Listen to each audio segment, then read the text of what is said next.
So, welcome and thank you for joining this information session on Green Learning's challenges for grades levels 9 to 12. I'm really excited to be able to take you through and showcase all the different challenges that we have to offer students from grade 9 to 12 and be able to show you guys some of the really cool projects that classes have submitted in the past. So, first, I just want to introduce myself for those of you who may not have been in communication with me before. My name is Katie, and I'm the Green Learning Environmental Education Engagement Manager here. And I'm here to help you through your challenge journey from start to finish. So, first, I'd like to take a moment to acknowledge that I'm presenting today from the traditional territory of many nations, including the Mississaugas of the Credit, the Anishinaabe, the Chippewa, the Haudenosaunee, and the Wendat peoples, and is now home to many diverse First Nations, Inuit, and Métis peoples.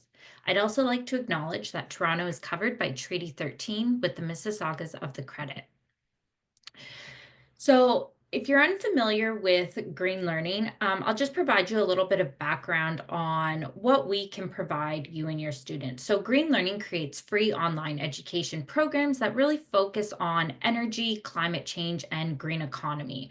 All of our programs and resources are completely free, and we really support the engagement of students and work to empower students to use their voice to create change within their school, community, and home. So this is just our quick challenge overview slide, and these are all the different challenges that we offer for grades 9 to 12, okay? So our first one here, we're gonna dive in deeper to each of these, but the first one here that we have is Eco 360, and this is where we really work with students to help them rethink their plastic waste and single-use plastics, okay? Our Energy Revealed Challenge is working with students to become energy managers, so becoming much more energy efficient and looking at energy conservation. Our Re-Energy Challenge focuses on renewable energy technologies, where students can become energy engineers by actually building working prototypes of renewable energy technologies. Our Flood Ed Challenge focuses on coming up with solutions to protect against extreme weather, specifically flooding, and looking at how can we make our schoolyards and communities flood resilient. And then we have our Climate Policy Quest Challenge, which is where students can really use their voice to share their concerns about environmental issues by developing climate policies. So I'll talk about these a little bit more in detail shortly, but first, um, is there a challenge that you might be most interested in sharing?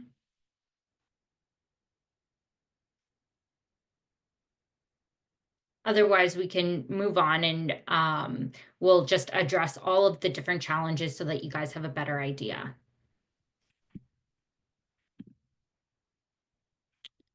So I want to just take you through why you should complete the challenges. Okay, so Green Learning's challenges are all hands-on and engaging experiences. They're a real opportunity for creativity and to be part of a community and taking climate action. So through the challenges, students will be able to increase their understanding of environmental issues and the idea behind sustainability. Now, by submitting a project, your class will also have the recognition on our website through our challenge showcase, and they could be potentially featured on our social media or in our newsletter, and they'll also receive a classroom participation certificate. But not only that, but your class will have the chance to win up to $1,000. And we'll talk a bit more about the prizes a little later. But I do want to redirect you to the infographic here on the right-hand side. This is our Pathways to Impact infographic, and this can be found on our website under the challenges dropdown at the top bar on the homepage. And this is a great visual to show how taking these challenges will build skills to help think of different pathways that you want to explore for a career. So, for example, by taking the Climate Policy Quest Challenge, it'll allow you to focus on different policies that are out there currently, focus on policies that might not yet be implemented, and allow you to really establish a policy that targets an issue that you want to advocate for. So this could kind of lead you into a career path to consider about as a climate change analyst or an environmental lawyer. So each of our challenges does have a route to different career paths. So even for example, our re-energy challenge. Okay. So by building all these different prototypes of a solar car, a solar oven, a wind turbine, these are all great ways to build skills to lead you to a pathway to become an engineer or get into the construction industry. So I'm going to start now with our first challenge that we have, and this is our Eco 360 challenge. And this allows for hands-on activities to create solutions to reduce the amount of plastic waste in our environment. So students will really have that opportunity to grasp how to create a circular economy and visualize what this means for the future of our environment. So we really want students to be able to understand how to purchase something, use it, but then how to remake it and repurpose it rather than just throwing it out.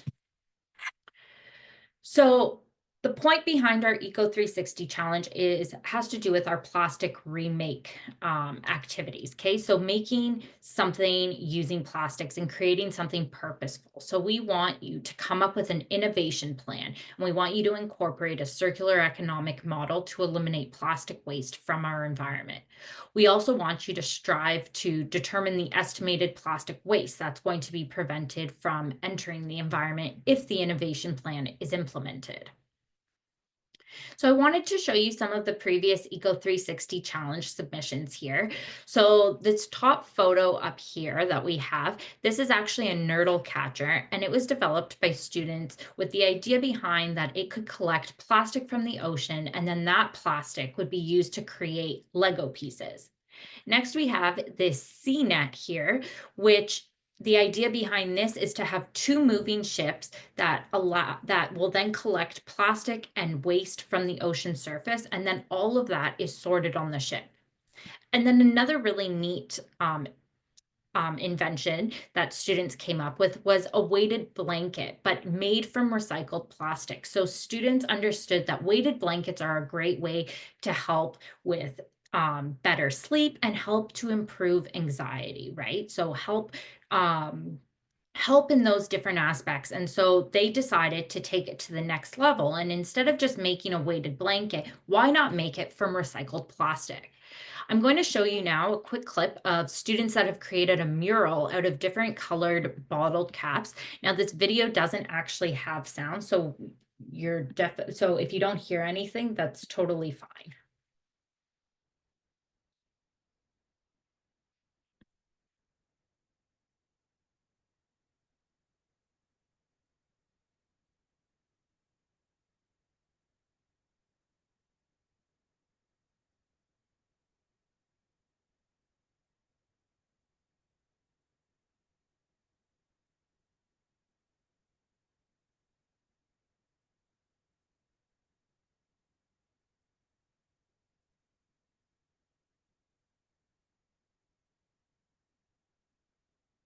So you can see there's so many different ways to use your creativity to turn a piece of plastic into something repurposeful. Next is the Energy Reveal Challenge. And for this challenge, we want you to track your energy use by hosting a lights out event. Now, this is a really great challenge to do if you're trying to think of ways to celebrate Earth Month or Earth Hour. And if you were planning on turning your lights off for those events, then why not take it one step further and actually track the amount of energy conserved through that initiative. And so this challenge really focuses on understanding how much energy we use on a day-to-day basis. It's also a really great challenge where you can involve not only a class or a small group or an eco club, but you can involve your entire school in this project. Why not do an entire Earth Hour, Earth Month school project and take the Energy Reveal Challenge? You can further look at how to make energy visible in your school by coming up with an energy savings plan for your school. So I do want to show you a really neat tool that we do have, and these are our watt meters. And this is our trickle star watt meter that I'll be showing you.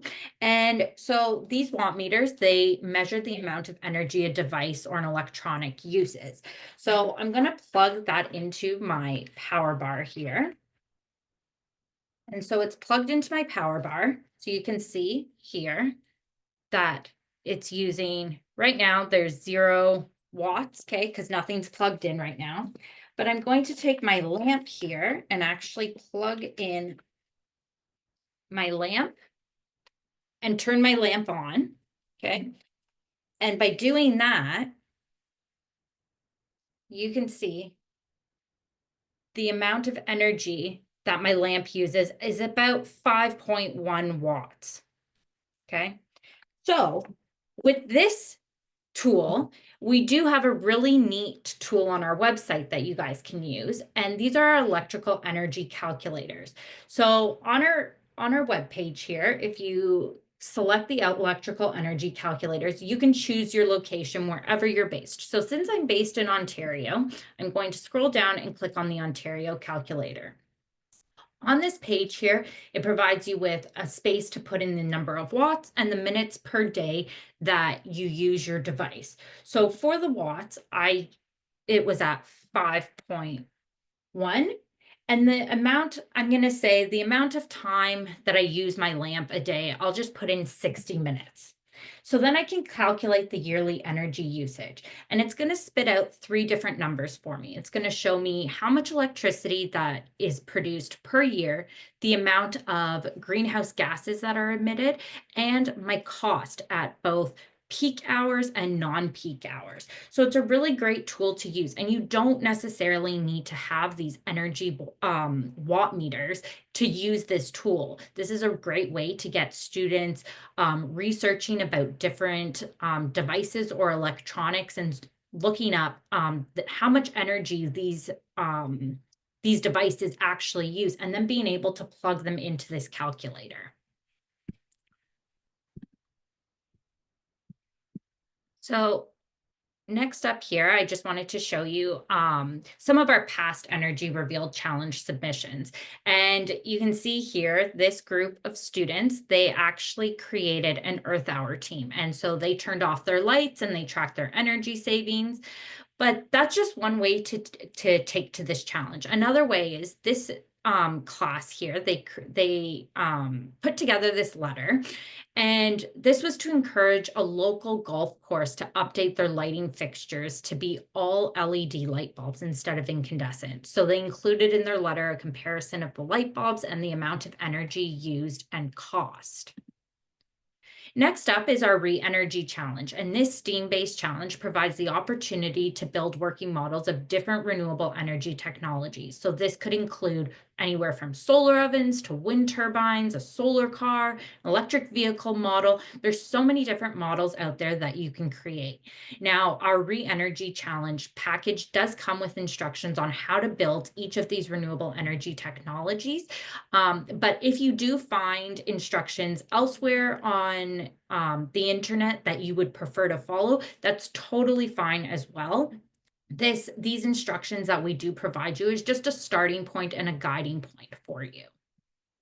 So this challenge is also a really great way to showcase your creation, not only for this challenge, but say you have an upcoming science fair or a STEM showcase. Why not showcase your creation here for all of these different events? And so it's a really great opportunity to build a working model and see how your model can help create a more sustainable future. And these are a few previous submissions where students have actually built a solar oven and they tested it outside on a sunny day. And then others have built a wind turbine and they used hair dryers to make the turbine spin to create electricity. So I also want to show you this quick video where students at St. Francis Xavier High School created different renewable energy technologies.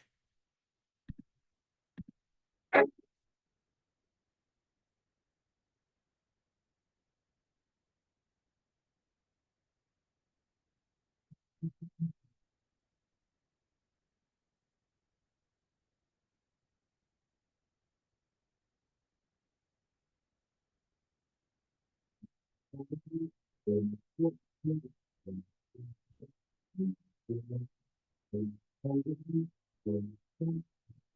guys want to see my cool reusable flywheel? It uses rotational energy and conserves it, so it's more energy efficient because it conserves its momentum.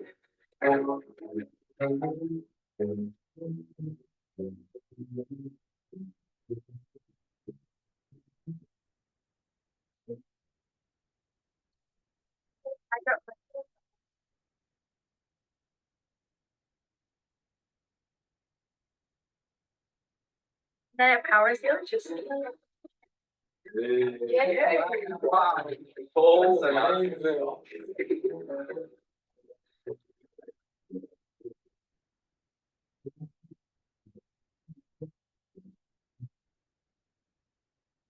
So you can see there's so many different ways that students can turn their learning take their learning from their classroom and actually put it into practice. And so then we have our Flood Ed Challenge, and this challenge will make you really think about how to take action to protect against extreme weather and to take a hands-on approach to planning against floods. This is a great challenge to take part in, especially if your school or school area may at times have flooding, so you can focus on how to protect your school and community against this weather event. It's also a really great challenge to do now with all of this snow that we've been getting. It's a great time to really bring awareness to what happens when all of that snow starts to melt. So how can we take action to stop flooding? So as part of this challenge, you can choose to create a flood resilience plan, coming up with ideas on how to stop flooding. And this plan should really outline strategies and actions to better prepare for floods. But you can also come up with a flood action plan where you can select actions to take or to combat flooding at your school. And then one of our newest parts of this challenge is where you can create a STEAM model on flooding solutions. And this STEAM-based project allows you to model and test how flooding can impact an area and what impact possible solutions can have. So you'd come up with ideas on solutions to protect against flooding, say in your schoolyard. So I'm actually going to just quickly walk you through our Flood Ed simulator. I'm not going to take you through the entire thing, but just so that you get an idea. And it's a really great tool to incorporate into your class. So this is the homepage when you, and this simulator is on our website. So when you do go onto our website and you get the simulator up, this is the homepage. So you click continue. So you can explore different climate topics. So we have flooding, heat, and greening for your schoolyard. So we're going to just click on the flooding one. And when you click on this, a whole blurb describing flooding and what the impacts of it are will show up. And then if you click on view possible solutions, an instruction panel will come up here telling you how to explore this climate topic. So if you click that, you have all these little circles here on your simulator. So by clicking on one of the little circle dots, it will turn yellow and it'll provide you with what that flooding solution is. So this one that I clicked on was a green roof, and it will come up with a blurb on green roofs and what the impacts are and how they can benefit your schoolyard. So if you also click another one, there's a rain barrel and downspouts, okay? And so you can also see at the top here that every time you click on a flooding solution, these circles turn yellow. And then if you go back to the home page, you can go to test your understanding. And through this, you're going to get different scenarios. So if I click on scenario 1 here, this is a scenario where students are provided with a certain amount of money and they're allowed to make some sort of improvements for flooding in their schoolyard. So by clicking continue, a solutions list is going to pop up. Now, the students would go through and select what solutions there are to flooding. And then once they click submit, then another panel will pop up showing if they got the answers right, if there are more possible flooding solutions there.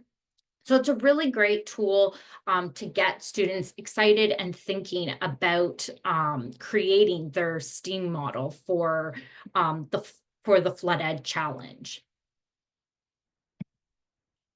So there have been some really neat submissions for this challenge in the past. Students have actually planted trees in their schoolyard. So a great way in taking their learning outdoors and working together with nature.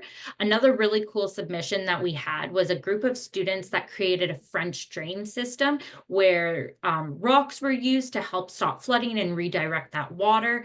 And this school actually experienced flooding in their kindergarten area. So these students came up with this idea, built this prototype, and as one of the winners of this challenge, they actually chose to use the money to implement a French drain system into their kindergarten area to stop the flooding.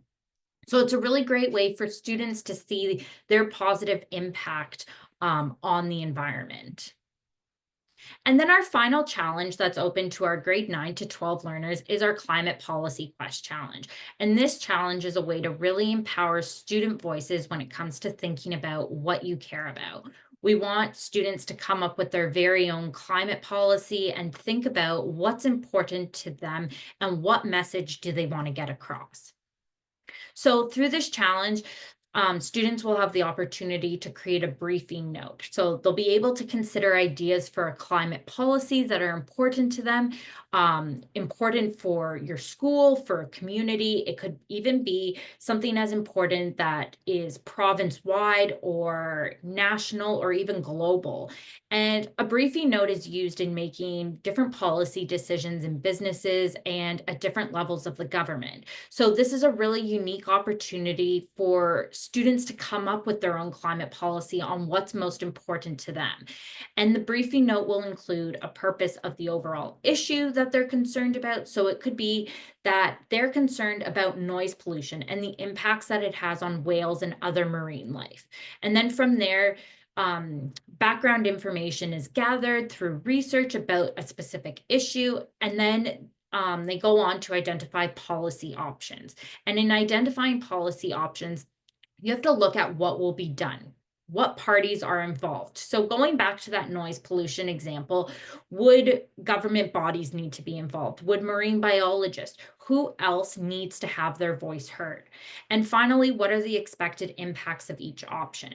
So once these 3 steps are completed, you will come up with a policy recommendation, which is just a proposal of pursuing one or more of the options and the reasoning behind it. So this activity doesn't even have to be associated with a large example like the one that I just provided you. It could be coming up with something at a much more local scale. So coming up with a policy that has to do with your school. So does that mean a policy in focusing on making sure over the weekend all computers are turned off and unplugged, okay? So there's so many different avenues to explore when it comes to developing a policy. And these are a couple examples of previous challenge submissions where this one student here was concerned about reforestation and deforestation. So they came up with a policy with regards to sustainable urban development and ecological restoration. And then another policy that was also developed was looking at improving transportation and city design. So really, there's all different avenues to explore with this challenge.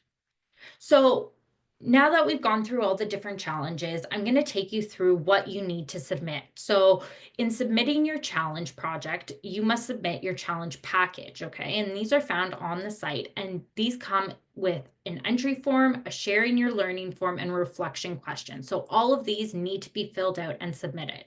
You also need to submit supporting materials. So these can include worksheets as well as photos and videos of your projects. We love to see the progress of these projects as they're going on. We love to see videos of, say, if you were doing the Re-Energy Challenge and you had you were building a solar car, we love to see how the solar car moves and works, okay? We want you to share your experiences with us.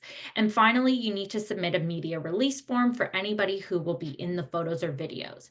And submitting your challenges can be done at any time between now and May 9th. We're already receiving submissions, so it's a really exciting time to see the different projects students are coming up with. Also, in listening to this presentation, if you have heard about more than one challenge that you are interested in taking part in, you can submit for more than one challenge. We love to see so many different projects come in. So this is our challenge package. I'm just going to take you through and use Eco 360 as an example. So there are challenge packages for each of our 5 challenges. So the challenge package contains instructions for that particular challenge. So for Eco 360, it's going to start off with preparation, material. So looking at any sort of background information, providing you guys with modules, activities, videos, anything to get you guys started with having that knowledge to complete the challenge. And then step 2 is actually coming up with, in terms of the Eco 360 challenge package here, it would be coming up with your innovation plan. So there's a worksheet to fill out, and you would create your plan that incorporates a circular economic model. But then we don't want you to just do the project. We really want you to celebrate what you've learned and help educate others to take action by showing off your creations. Share them with your community, share them with your school. And then we also provide you guys with a submission checklist, which pinpoints everything that you need to submit there. And then I've also included here on the side a selection criteria, and this is where you can find the expected outcomes. So this is your scoring sheet, and this is what's going to actually be used to mark your project. So please, I encourage you to review this very carefully. Make sure that you look at the number of points that each section is worth, what supporting materials are required. Make sure that you have included your reflections on your learnings, okay? This is a really valuable marking tool that is really important for you guys to go through. So support is always available throughout your challenge journey, okay? Not just from myself, but as well, the entire Green Learning team is here to support you. So we're here to support you. If you have any questions leading up to pre-registration, if you want to learn even more about the challenges or have additional questions, please feel free to reach out. My email is there on the screen at katie@greenlearning.ca. You can reach out to me directly to ask any questions that you have.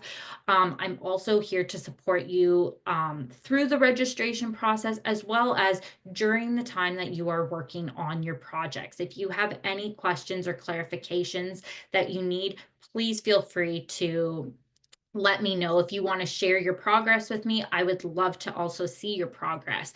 And then even through the submission process, always here to support if you need, again, any clarification for what needs to be submitted. And then, of course, during the announcement process or the celebration time, always here to support you guys.